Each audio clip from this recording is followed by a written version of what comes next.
I'm Tim Ritterboss, and I love telling stories about conservation, sustainability, and recycled materials. And I got one for you today. Do you ever think about the material that's around you? Like take these ties, for example. You know it takes a tree 80 years to grow big enough to chop down and make into railroad ties? Thing is, you only get 4 ties per tree. Considering that there's over 3,000 ties per mile, that's just over 800 trees for every mile of track in the United States. Crazy, right? The other thing is, we got a little bit of a plastic problem here. We only recycle about 5% of all the plastic we use. As you can tell, if you just look around, it's basically everywhere. Well, what if I told you there was a company that takes the plastic inside of this bucket and the bucket itself, and instead of cutting down a tree, can turn it into a railroad tie? Well, that's the story I can't wait to tell you about today. We're in St. Louis, Missouri, and we're gonna go to Triton Ties to see how they can take what most people consider to be trash and turn it into a railroad tie. Come on, let's go. I'm Tim Ritterboss, and I love telling stories about conservation, sustainability, and recycled materials. Join me as we find the people who are doing the hard work to take care of the resources we have so the next generation can enjoy them too. Because at the end of the day, what happens in here affects what happens out there. So come along with me to hear their stories. This is Recycled by Design.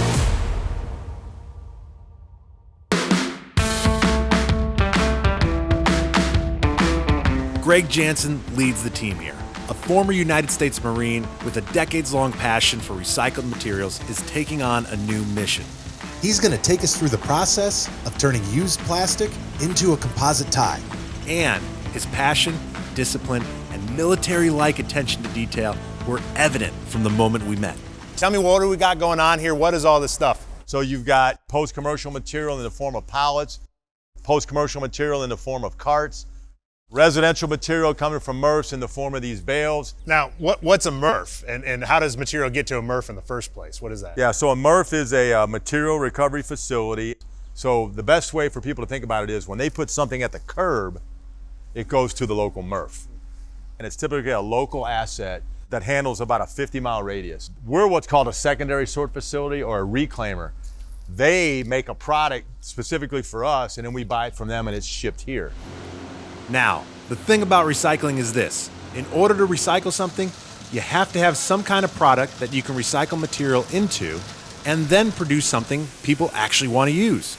Some estimates put the recycling rate of plastic at only 5% in the United States, which is a little troublesome given how much we use and how long we've been using it.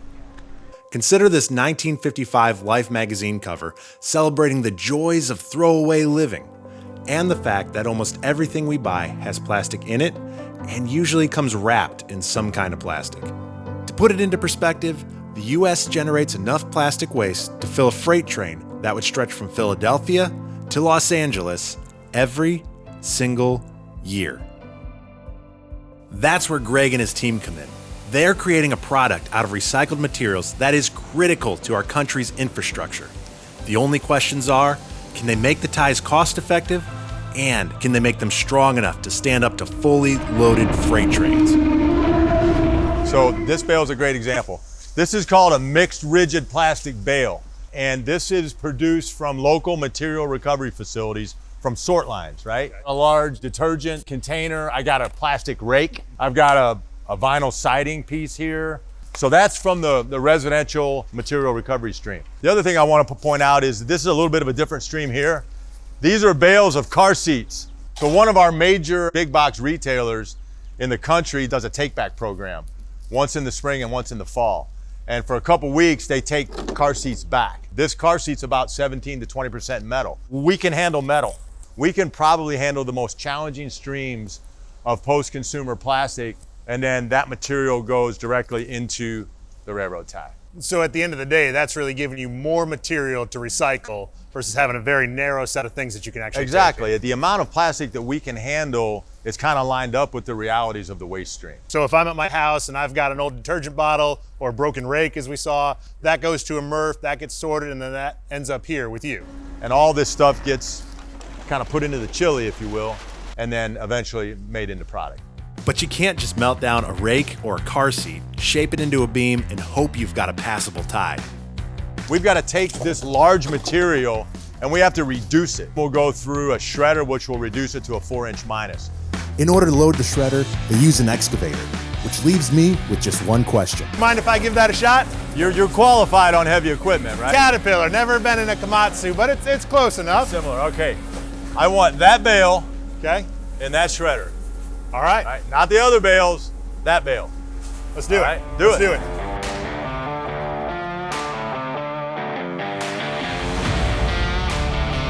Now, I've got a bit of a background in heavy equipment. In fact, selling Caterpillar machines is how I got in the recycling game in the first place. And these bales aren't going to shred themselves.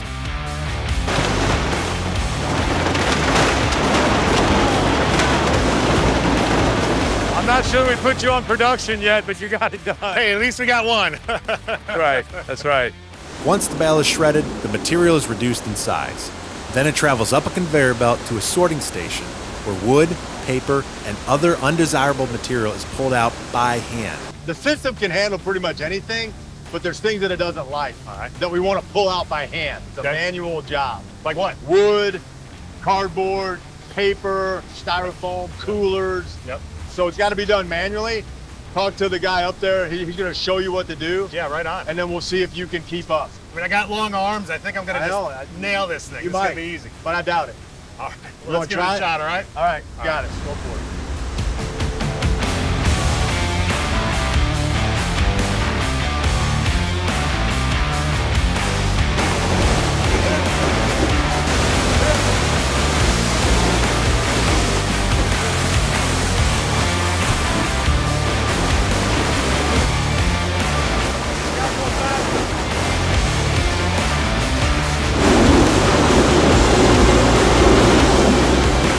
This line is crazy. I'm having trouble keeping up. It really gives me great appreciation for what professional recyclers do every day. After the picking station, the material moves to another conveyor belt. This one outfitted with a strong magnet to suck up any metal bits that are still in the mix so they can be recycled too.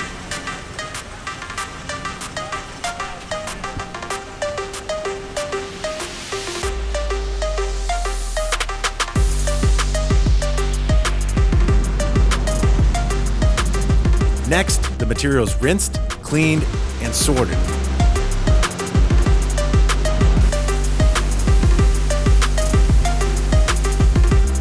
This place is massive. I'm thankful Greg's here to show me around. It'd be so easy to get lost in here.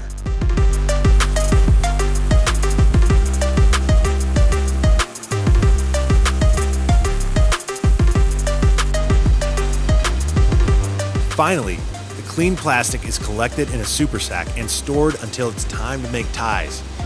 But how do they know which plastic is which? You may have seen tiny triangular recycling symbols on many of the plastic products you have in your own home. These numbers, 1 through 7, are indicators of different types of plastic.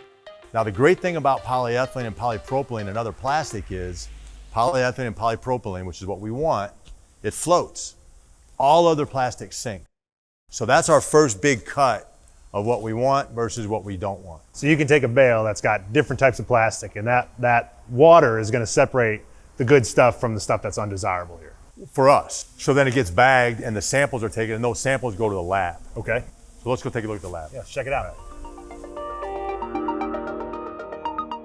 Tim, this is the lab. We're gonna check the plastic. Jared's gonna do it for us. Hey, Jared, good to meet you. So what do we got going on here? We grab a sample of every bag that we make. That's the finished product or regrind. So this is the stuff that came straight from the beginning Okay. at the sort belt that you were doing. Yep. Now, recycling may seem like a bunch of big machines, dirty jobs, and hard work, and it is, but it's also incredibly scientific. In the case of Triton Ties, it's about so much more than just melting plastic. It's about creating a product out of recycled materials that can outperform the traditional product it hopes to replace. All polyethylene and polypropylene floats in water. But there's a density where the polypropylene will float and polyethylene will sink. That's what we're doing with this. We're changing the density of the water to understand what our percentage of polyethylene and polypropylene are. That tells us if we have to blend it up potentially, or blend it down, or sell it like it is. These guys are bringing real science, real measurement, and real precision to the mixtures and blends of their recycled plastic to create strong ties. Now that you've got this and you've taken this sample, this basically helps you understand what the product is that you're going to be selling then? Correct. But testing isn't all they do in the lab. They must use this data when they select what material they're going to blend together to create just the right composition. And you'll test every batch that you put out? Every bag. Every bag. And then we'll blend it all together in a big homogeneous blend, but we have to know what's going in the blend. We got to know the ingredients of the whole. Just one rail car weighs up to 30 tons, empty. Then it can get loaded with up to 100 tons of cargo. And that's just one car. Considering trains can stretch for miles, these ties will take a beating. And if one fails, they want the data to make it better. And they rely on traceability from every truckload of plastic they buy to every tie that ends up under a train. Each load has a barcode. And so you track that load all the way through the plant to this point, so you know exactly where it came from. And to the rail tie. So we can literally tell you pretty close where that came from, what part of the country that came from. So theoretically, if somebody in California said, I only want rail ties made from California plastic, we could do that. So after all the shredding, sorting, sizing, and washing, they finally have a workable product, a super sack full of tiny uniform beads. These simple plastic pearls can now be turned into something brand new. All right, Tim, now let's talk about how the material gets into the extruder at the proper percentages. Right. All right.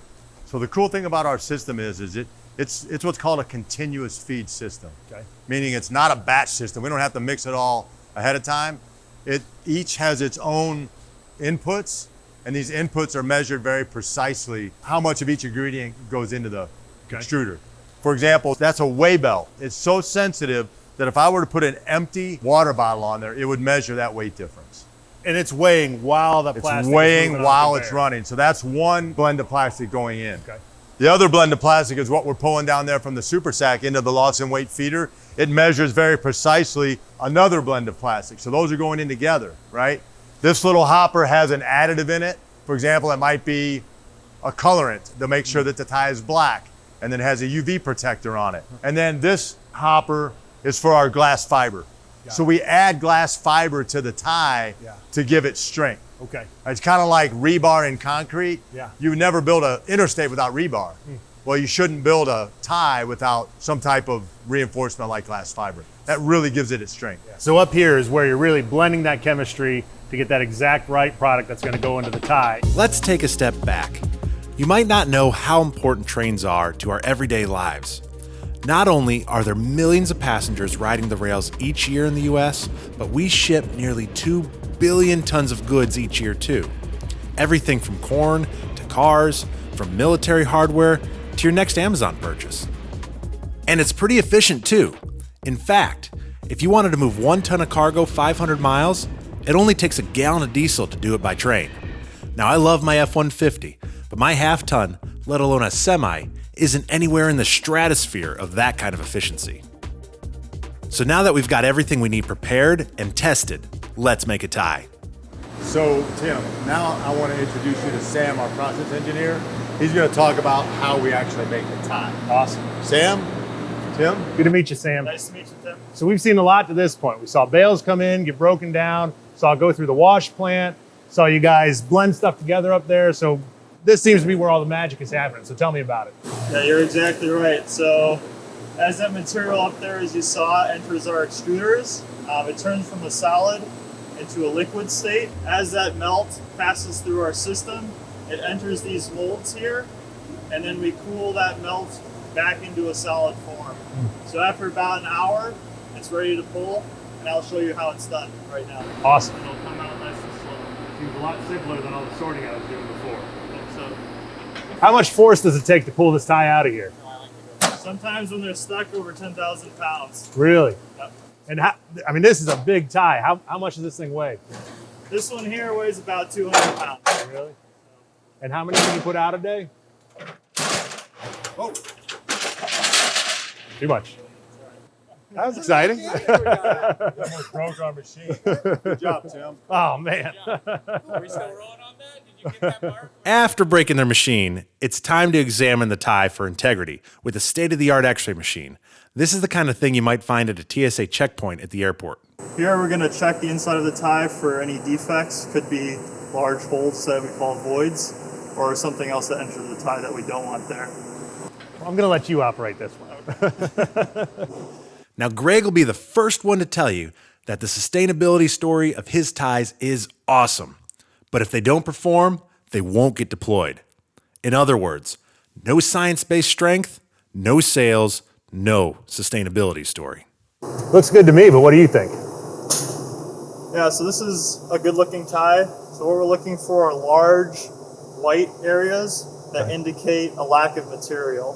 So you can see there's a small pattern here. These are very, very small voids here. What we don't want to see is a large white circular mark like this, but much larger. So this tie would be ready to go out. It's good, it looks good, quality product. Pass this test. Awesome, awesome. My real question is, how do you know that this is as strong as a regular wood one? Yeah, and that's the most important test. So we've got to break at least one before they go out the door. Is that so? Can we see that? Sure, Let's go check it out. Greg's team strapped our brand new tie to a piece of equipment affectionately called the tie breaker. They have to prove that they've got a product that can compete in quality. To do that, they have to take some of their ties past the breaking point.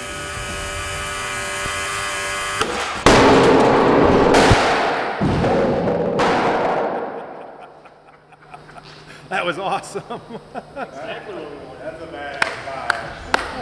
Oh my gosh, that was incredible. Holy cow, man, this thing went flying. So how do we look? How do we do? It was good. We got the 40,000 pound force. Awesome. So that's a strong enough tie. That's for For a locomotive, for a train to come over that. That should be good for many, many years. The great thing about a composite tie is that it doesn't need to be treated with toxic creosote, because unlike wood, plastic doesn't rot. All right, Tim. Well, we come to the end of the line here.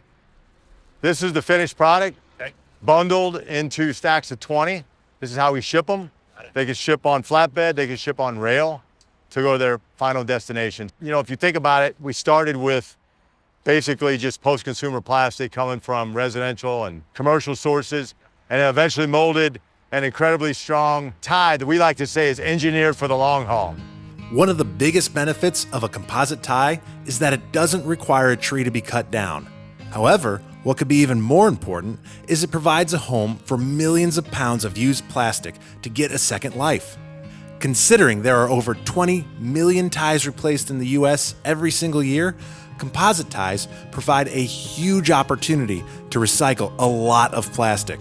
This will save the railroad billions and billions of dollars at scale. And so at the end of the day, you're taking plastic that I could use, anybody could use, and instead of deforesting, cutting down a tree, soaking it in creosote, which leaches into the ground, you've got a recycled material tie right here that's going to last a lot longer and prevent all that deforestation in the first place. This is a more sound environmental solution. Wow. So this represents a tremendous opportunity to use post-consumer plastic. And it's a win economically, and it's a win for the environment.